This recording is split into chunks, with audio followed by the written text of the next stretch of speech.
قرآن و سنت کی روشنی میں منزل کی جانب سفر، قاری محمد حنیف ڈار کے ساتھ۔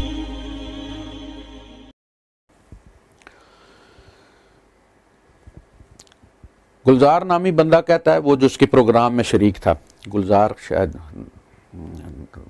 کچھ اور بھی اس کے نام کے ساتھ تھا، کوئی ایلیا تھا، وہ نوان ایلیا یا کیا ہوتا تھا، یہ گلزار تھا، اس کے نام کے ساتھ بھی کچھ تھا۔ یہ ہیں کرسچن ہی ہے۔ وہ کہتا ہے کہ اگر مسلمان یہ کہہ دیتے کہ نبی کریم صلی اللہ علیہ وسلم پڑھے لکھے تھے تو کم از کم یہ اعتراض تو ختم ہو جاتا کہ پتہ نہیں کس نے کیا لکھ دیا، انہوں نے اپنی قبر پر خود کلاڑی ماری، یعنی اپنے پاؤں پر نہیں، وہ کہہ رہا ہے اپنی قبر پر خود کلاڑی ماری۔ یعنی اگر محمد صلی اللہ علیہ وسلم پڑھ لکھے ہوتے تو یہ دیکھ لیتے کہ کاتب کیا لکھ رہا ہے، ایسا نہ ہو کہ وہ لکھ دے جو انہوں نے نہیں کہا اور وہ نہ لکھے جو انہوں نے کہا ہے۔ تو بات یہ ہے کہ اگر حضور پڑھے لکھے ہوتے تو پھر یہ اعتراض ہوتا کہ حضور نے خود ہی لکھ لیا ہے، پھر یہ اعتراض ہوتا کہ حضور نے خود ہی لکھ دیا۔ بہت اچھے ادیب تھے، لہٰذا انہوں نے یہ قرآن خود لکھا ہے۔ اسی لیے اللہ پاک نے کہا کہ ہم نے آپ کتاب کو اپنا لکھتے نے وَلَا تَخُطُّهُ بِيَمِينِكَ إِذًا لَارْتَابَ الْمُبْطِلُونَ، نہ آپ اس کو لکھتے تھے ہاتھ سے اور نہ آپ پڑھ سکتے تھے۔ تو اب یہ معجزہ تبھی ہوا ہے کہ ایک ان پڑھ جو کسی استاد سے پڑھا ہوا، یعنی کسی انسان سے پڑھا ہوا نہیں۔ اللہ پاک دیکھیں، پڑھے ہوئے ہم بھی ہیں، لیکن ہم ماسٹروں کے جوتے گالیاں ٹھڈے کھا کے پڑھیں، اور نبی کریم صلی اللہ علیہ وسلم کو اللہ نے پڑھایا ہے۔ ہمارا استاد انسان ہے، نبی کریم صلی اللہ علیہ وسلم کا استاد اللہ ہے۔ اللہ کہتا ہے وَعَلَّمْنَاكَ مِن لَّدُنَّا عِلْمًا، عَلَّمْنَاكَ، ہم نے آپ کو علم دیا ہے، تعلیم دی ہے، اپنے یہاں سے علم دیا ہے۔ تو جس کا استاد اللہ ہو، اس کے بارے میں یہ کہنا کہ وہ نہیں جانتا۔ تو یہ قرآن اس چیز کی گواہی ہے کہ آپ کسی انسان، میرے خیال میں کوئی پیغمبر بھی کسی انسان سے پڑھا ہوا نہیں ہے، ہر پیغمبر کو اللہ پاک نے اپنے یہاں سے پڑھایا ہے، اور یہی ان کا معجزہ ہوتا تھا، یہی اعجاز تھا کہ جو لکھنا پڑھنا نہیں جانتا تھا، مَا كُنْتَ تَتْلُو مِن قَبْلِهِ مِن كِتَابٍ، آپ اس سے پہلے کوئی کتاب نہیں پڑھا کرتے تھے، چونکہ پڑھنا جانتے ہی نہیں تھے، کہ کوئی یہ کہے کہ جی کاپی کر لیا، بائبل پڑھی اور اس کے واقعات کو، جیسے ہم کسی کی پوسٹ پڑھتے ہیں اور پھر اس کے آگے پیچھے تھوڑا سا کر کے تو اپنی پوسٹ جو ہے پوائنٹ وہی رہتا ہے، سینٹرل پوائنٹ اس کا، اور اپنے دو چار الفاظ آگے پیچھے کر کے اپنی پوسٹ چڑھا دیتے ہیں فیس بک۔ یہی لوگ کہتے ہیں نا کہ یار یہ بائبل پڑھی ہے تو دیکھو اس میں سے واقعات کو آگے پیچھے کر کے نئی آسمانی کتاب بنا لی ہے۔ اللہ نے پہلے اس کی نفی کی ہے کہ یہ حکمت ہوتی ہے انبیاء کو کسی استاد سے نہ پڑھوانے کی۔ مَا كُنْتَ تَتْلُو مِن قَبْلِهِ مِن كِتَابٍ، اس قرآن سے پہلے آپ کوئی کتاب نہیں پڑھ سکتے تھے، نہ پڑھتے تھے۔ وَلَا تَخُطُّهُ بِيَمِينِكَ، اور نہ آپ اس کو لکھ سکتے تھے اپنے دائیں ہاتھ سے، کیونکہ دائیں ہاتھ موسٹلی لکھنے کے لیے استعمال ہوتا۔ اِذًا لَارْتَابَ الْمُبْطِلُونَ، اگر آپ پڑھتے ہوتے اور لکھتے ہوتے تب تو یہ جھٹلانے والے شک کر سکتے تھے کہ جی آگے پیچھے کر کے تو سٹوری تورات سے اڑا لی اور فران سے اڑا لی۔ تو جب آپ نہ لکھتے تھے نہ پڑھتے تھے تو پھر آپ یہ آسمانی جو غیب کی خبریں ہیں، ذَلِكَ مِنْ أَنْبَاءِ الْغَيْبِ نُوحِيهِ إِلَيْكَ، یہ غیب کی خبریں جو ہم آپ کی طرف وحی کرتے ہیں، آپ نے کہیں پڑھی نہیں، چونکہ آپ پڑھ نہیں سکتے تھے۔ تو یہ کہنا کہ جی حضور پڑھے لکھے ہوتے تو کم از کم نقصان ہی ہوتا تھا، پھر تمہیں یہ اعتراض ہوتا کہ جی وہ انہوں نے خود ہی پڑھا ہے جی محمد نے، اور لے کے کتابیں بیٹھ گئے اور پھر وہاں سے واقعات نقل کر کے اپنی کتاب بنا کے تو غار سے لے آئے۔ پھر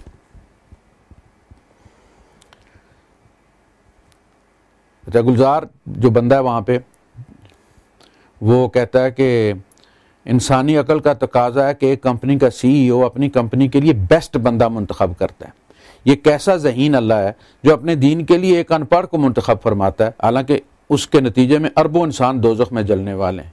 یعنی اتنی اہم پوسٹ ہے یہ کہ ان کے انکار، اس نبی کے انکار کی بنیاد پر اربوں انسان جہنم میں چلے جائیں گے، تو اللہ کو کم از کم کوئی بندہ تو ایسا چننا چاہیے تھا رسالت کے لیے کہ جسے دیکھتے ہی بندے جو ہے وہ قبول کرنے کے لیے تیار ہو جاتے، کوئی پڑھا لکھا، کوئی بڑا، یہ اس کے کہنے کا۔ تو اللہ کائنات کا CEO ہے، حالانکہ یہ خدا کے منکر بظاہر اپنے آپ کو شو کرواتے، تو کوئی ڈھنگ کا بھائی ڈھنگ کا نبی، 40 سال اس نبی نے زندگی گزاری ایک سوسائٹی میں، اس کی زندگی ایک معجزہ ہے۔ فقد لبثت فیکم عمرا من قبلہ افلا تعقلون، اے نبی ان سے کہیے میں تمہیں ایک عمر گزار چکا ہوں۔ 40 سال کی عمر ہوتی ہے، جو خرمستیاں انسان ہم جو جوانی میں ہم کر 40 سال کی عمر میں جا کے میچور ہو جاتا ہے بندہ۔ میں نے اس زمانے میں جب میں بچہ تھا، لڑکپن تھا، پھر میں جوان ہوا، میں نے اس زمانے میں کوئی اگر ایسی غیر اخلاقی حرکت کی ہے یا کوئی ایسی جس کو سوسائٹی غلط کہتی ہو، کسی بھی معاملے میں، کسی کے پیسے لے کے کھا گیا، وعدہ کر کے مکر گیا، معاہدہ کیا پورا نہ کیا، گواہی دی جھوٹی دی، کوئی ایسی چیز میرے اوپر بلیم تم لگا سکتے ہو؟ نہیں۔ تو اس سے بیسٹ بندہ کون ہوگا کہ جس نے عام زندگی گزاری 40 سال، عام زندگی، بہترین شوہر، بہترین باپ، بہترین پڑوسی، بہترین تاجر اور بہترین سوسائٹی کا، سماج کا بہترین انسان، جسے پرکھا دنیا نے 40 سال پرکھا، اور پھر اس نے آ کے پہاڑ پہ کھڑے ہو کے کہا کہ کیف وجدتمونی یا معاشر فلان، یا معاشر فلان، اے فلاں قبیلے والو، اے فلاں قبیلے والو، کیف وجدتمونی، تم نے مجھے کیسے پائے؟ اور وہ لوگ مخالف قبیلے کے، اور سارے کہتے ہیں کہ ہم نے آپ میں کوئی عیب نہیں پایا، خیر ہی خیر پائی ہے آپ میں۔ اس سے بہترین آدمی کون ہو سکتا تھا؟ عیسیٰ علیہ السلام پیدا ہوئے 30 سال کسی کو کوئی پتہ نہیں، کسی غار میں تھے، کسی گھر میں تھے، بکریاں چراتے تھے، ہل چلاتے تھے، دکان کرتے تھے، کیا کرتے تھے کسی کو پتہ نہیں، فرام نو ویئر، اچانک نمودار ہوئے 30 سال بعد، 3 سال رہے اور چلا چل ایک بستی میں، دوسری بستی میں، تیسری بستی میں، کہیں ٹھکانہ نہیں کیا 3 سال، اور اس کے بعد پھر غائب۔ نہ باپ کے لیے کوئی اسوہ کہ کیسے باپ تھے، نہ بیٹے کی کوئی داستان کہ کیسے بیٹے تھے، ماں کے ساتھ کیسے رہے، نہ شوہر کہ پتہ چلے بیوی کے ساتھ کیسے رہے، نہ کوئی لین دین کی کوئی خبر، یعنی ان کا کچھ بھی معلوم نہیں ہے۔ 3 سال کی ٹوٹل سماجی زندگی ہے جس میں شادی نہیں کی، کوئی بزنس نہیں کیا، کسی کے پڑوسی نہیں رہے، ایک رات ایک بستی میں، دوسری رات دوسری بستی میں۔ دوسری طرف محمد صلی اللہ علیہ وسلم، بیٹیاں بھی ہیں، داماد بھی ہیں، بیویاں بھی ہیں، باقی رشتہ دار بھی ہیں، اور 63 سال کی زندگی میں کوئی ایک انگلی اٹھ کر نہیں کہتی کہ محمد رسول اللہ صلی اللہ علیہ وسلم میں کوئی اخلاقی کمی تھی۔ حضور تو تشریف ہی اس لیے لائے تھے کہ آپ ایتھکس کا دی اینڈ کر دیں، یعنی لِأُتَمِّمَ مَكَارِمَ الْأَخْلَاق، میں اخلاق کی کمیوں کو پورا کرنے کے لیے آیا ہوں، مکارم اخلاق جو ہے ان کو مکمل کرنے کے لیے آیا ہوں، جو آپ میں ہے وہ اخلاق ہے۔ آپ قیامت تک کے لیے سٹینڈرڈ شخصیت ہیں، اس سے بہترین انسان اور کیا ہو سکتا؟ ہر لحاظ سے ایکٹیو، بازار بھی جاتے ہیں، سودا خرید کے لاتے۔ اب لوگ جو تصور تھا اس زمانے میں وہ یہی تھا، جو آج کے پیر باہر ہی نہیں نکلتے، کوئی جمعے کو نکلتا ہے، کوئی سال بعد دیدار دیتا ہے پگاڑے کی طرح، اور گھسے ہوئے اندر، اور وہ کہتے تھے مال حاضر رسول یا کل طعام ویمشی فی الاسواق، یہ کیسے رسول ہے؟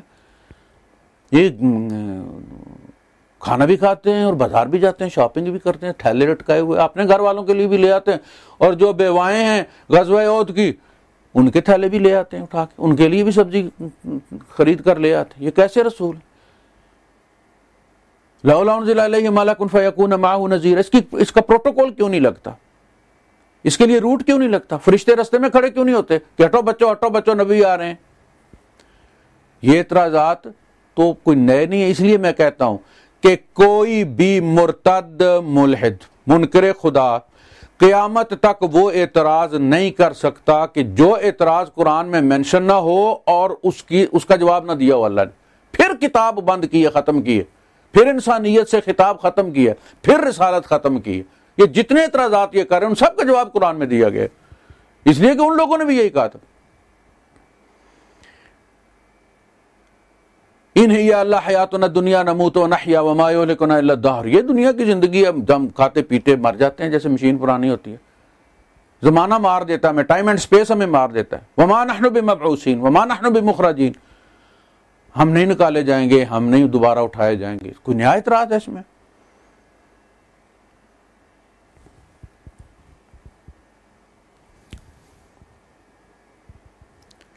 وہ کہتے ہیں کہ جی یہ بڑی دلیل دیتے ہیں کہ جی اللہ کا کام اللہ جانے. ہاں بالکل اللہ جانے کس کو اس نے رسول بنانا ہے, کس کو چننا ہے. اللہ یصطفی من الملائکۃ رسلا ومن الناس, اللہ ہی فرشتوں میں سے بھی اپنا پیغام بر چنتا ہے اور انسانوں میں سے بھی. اربوں خربوں فرشتے ہوں گے لیکن جبرائیل کو چنا ہے کتاب کی وحی کے لیے, یہ اس کا انتخاب ہے. گلزار ایلیا کہتا ہے کہ اللہ نے ایسا آدمی کیوں چنا کہ جس کی زندگی بہت سارے سانحات ٹراماز سے بھری پڑی ہے. پیدا ہونے سے پہلے باپ مر گیا, چھوٹے تھے تو ماں مر گئی اور تنگ دستی میں زندگی گزری. کوئی خوشحال بندہ بھی اللہ منتخب کر سکتا تھا. یہ تو اللہ پر اعتراض ہے. یعنی اگر کوئی خوشحال بندہ یہ اعلان کر دے کہ وہ پیغمبر ہے تو گلزار اس پر ایمان لے آئے گا, اور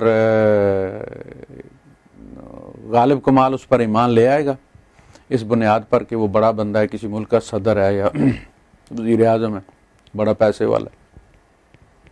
کل ملک ریاض اعلان کر دے نبوت کا, معاذ اللہ, تو یہ مان لے گا اس دلیل کی بنیاد پر.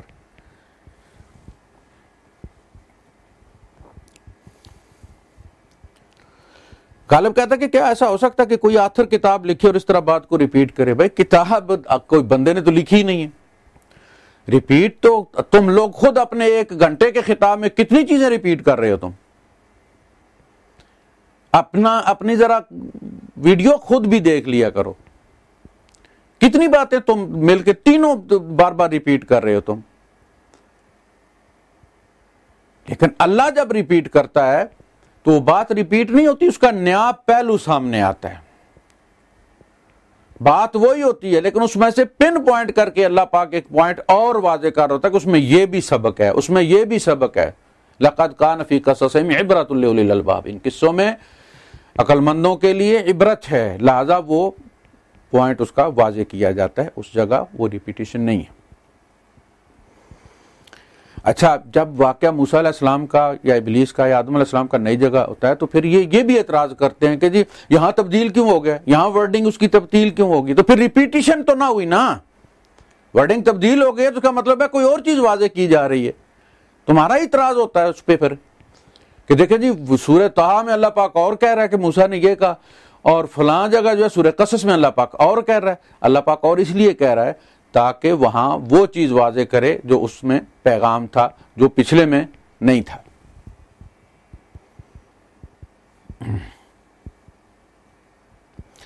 یہ بھی اعتراض وہی ہے کہ جی وہ ریپیٹیشن اسی لیے ہے کہ حضور کسی کو کچھ لکھوا دیتے تھے, کسی کو کچھ لکھوا دیتے تھے, اور پھر یاد نہیں ہوتا تھا کہ اس کے پہلے آیت لکھوا چکا ہوں, دوبارہ وہی آیت اس کو لکھوا دیا کرتے تھے, اس لیے ریپیٹ ہوتی ہے. حالانکہ وہ آیت اس طرح ہوتی نہیں ہے. یعنی وہ واقعہ جو ہے, میں نے پہلے بھی عرض کیا کہ وہ ہر جگہ الگ طرح سے آتا ہے. نعمان کہتا ہے کیسے ممکن ہے کہ آپ 6000 سے زیادہ آیات یاد رکھ سکے اور آپ سے غلطی نہ ہو؟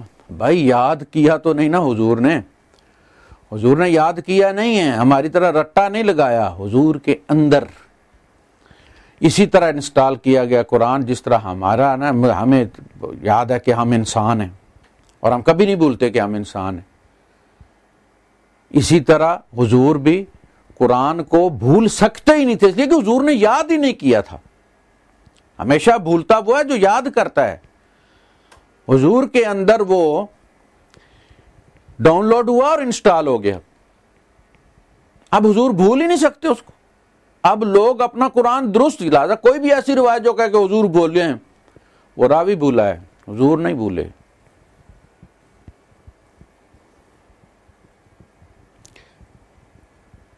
گلزار ایلیا کہتا ہے 23 سال میں کتنے کاتبین یا حافظین فوت ہو گئے تو ان کے حصے کا قرآن کدھر گیا؟ او یار وہ اپنے حصے کا قرآن جیب میں ڈال کے گھر لے جاتے تھے، وہ لکھ کے اللہ کے رسول صلی اللہ علیہ وسلم کے حوالے ہو جاتا تھا وہ پارچہ، اور وہ جمع ہو جاتا تھا، سرکاری ریکارڈ کا حصہ بن جاتا، وہ ساتھ لے جاتا تھا کہ وہ مر گیا اور وہ اب قرآن کہاں گیا، وہ لکھ کے آپ کے نزدیک، وہ لکھ کے چٹ تو جیب میں ڈال کے لے جاتا تھا۔ اس لیے میں کہتا ہوں کہ جو بیسک باتیں ہیں جو عام مسلمان جانتا ہے یہ اس سے بھی ناواقف ہیں، اس لیے یہ مسلمان نہیں ہیں، انہیں ہوا بھی نہیں لگی اسلام کی، انہوں نے جو بھی اعتراض دماغ میں آ رہا ہے ان کا تو وہ کرتے چلے جا رہے ہیں۔ اچھا، اسی طرح گلزار کہہ رہا ہے کہ اگر جنگ یمامہ جو ہے وہ اس میں 10 بندے بھی شہید ہو گئے تو ان کے حصے کا قرآن تو گیا، ضائع ہو گیا۔ اب دیکھا نا پھر وہی بات کہ گویا ہر بندے نے کا اپنا اس کے پاس سپارے تھے یا صورتیں تھیں اور وہ سیکرٹ تھی، بس اسی کو پتہ تھی، اور اب وہ مارے گئے جنگ یمامہ میں تو اتنا قرآن ضائع ہو گیا، حالانکہ وہ قرآن سارا جمع شدہ ہے۔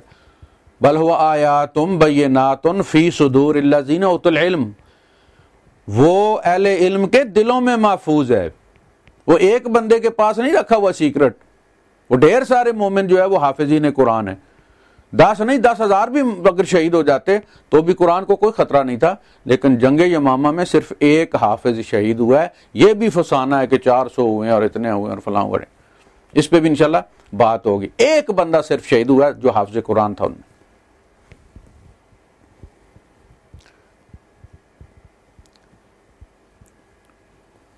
ہاں، نعمان یہی مثال دیتا ہے نا، کہتا ہے کہ میرا کوئی سیکرٹ غالب کے پاس تھا، غالب کل مر گیا تو میرا سیکرٹ تو غالب کے ساتھ ہی مر گیا۔ وہ قرآن سیکرٹ نہیں ہے، یہ کتاب مبین ہے، یہ تمام امت کی میراث ہے، یہ تمام لوگوں کے لیے، اِنَّا أَنزَلْنَا عَلَيْكَ الْكِتَابَ لِلنَّاسِ، یہ کوئی سیکرٹ نہیں ہے۔ وَمَا هُوَ، رسول کے بارے میں فرمایا نا کہ وہ غیب کے بارے میں کنجوس نہیں، چھپا کے نہیں رکھتے، جو کہا جاتا ہے بتانے کے لیے وہ بتا دیتے ہیں۔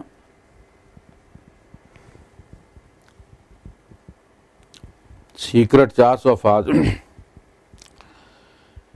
قرآن حکیم جو ہے وہ ہر نماز میں پڑھا جاتا تھا اور اس کی بڑی ویلیو تھی، یعنی سب سے معزز انسان وہ سمجھا جاتا تھا کہ جس کو قرآن حفظ ہوتا تھا، یہ مقام تھا قرآن کا، لہذا لوگ شوق سے حفظ کیا کرتے تھے۔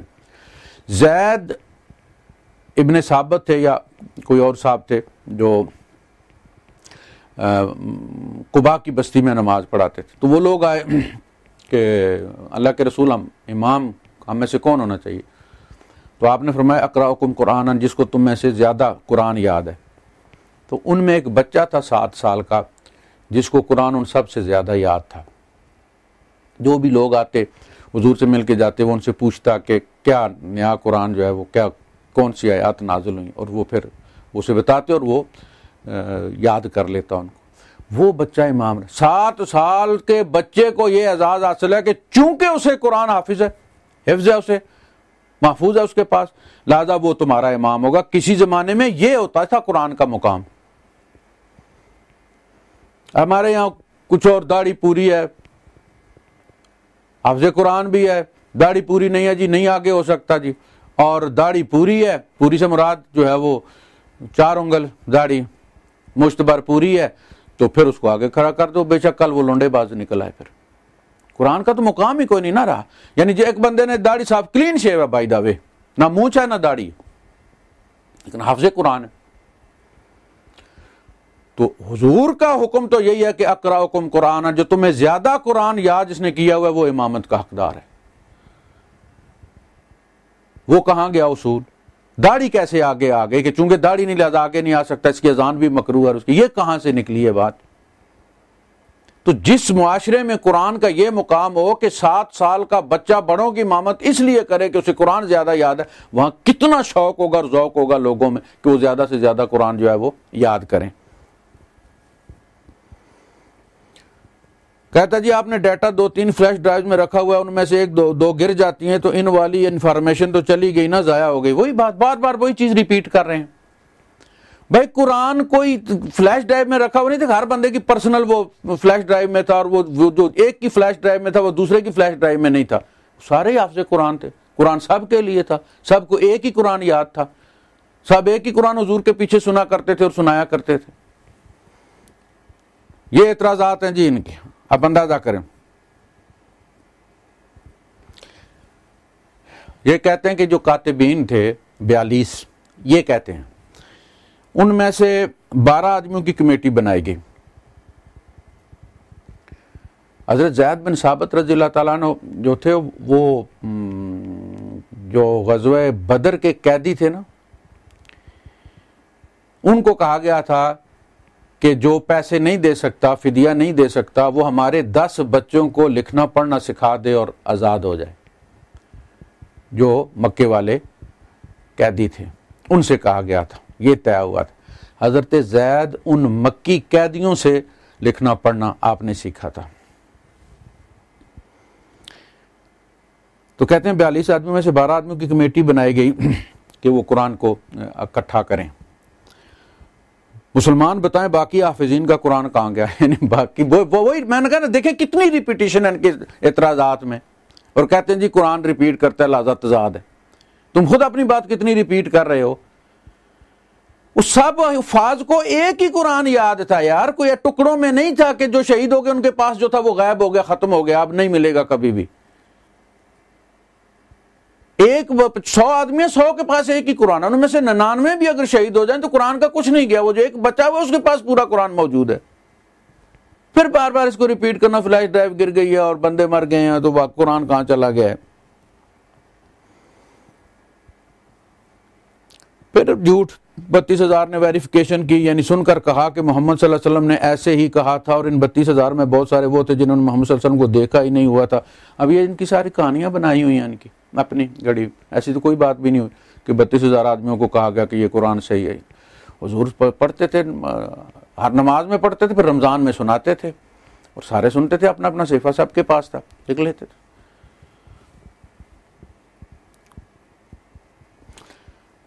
پانچواں اعتراض مصحف اور قرآن کے نام پر کے بعد میں مرتب کردہ کو مصحف کا نام دیا گیا. مصحف تو وہی ہے نا جس میں صحیفے جمع کیے گئے، پارا جات، جیسے تورات کو کہا گیا ہے صحف، اسی طرح اس کو مصحف کہا گیا کہ اس میں وہ قرآن. مصحف نام ہی اس چیز کا کہ گارنٹی ہے کہ اس میں قرآن جمع کیا گیا ہے، کر دیا گیا. بس قرآن کی ایک آیت بھی قرآن ہے نا، قرآن کی ایک سورت بھی قرآن ہے. تو مصحف کا مطلب ہے کہ پورا قرآن، جس کو قرآن کہا جا سکتا ہے وہ اس مصحف کے اندر ہے جس کا نام امام تھا. رہ گیا قرآن تو بار بار اللہ پاک قرآن کو قرآن ہی کہہ رہا ہے. بل ہوا قرآن مجید فی لوح محفوظ.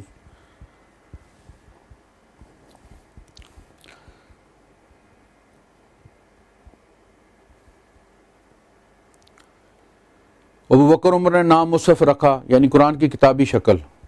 تو قرآن نام کس نے رکھا؟ قرآن نام خود قرآن نے رکھا ہوا.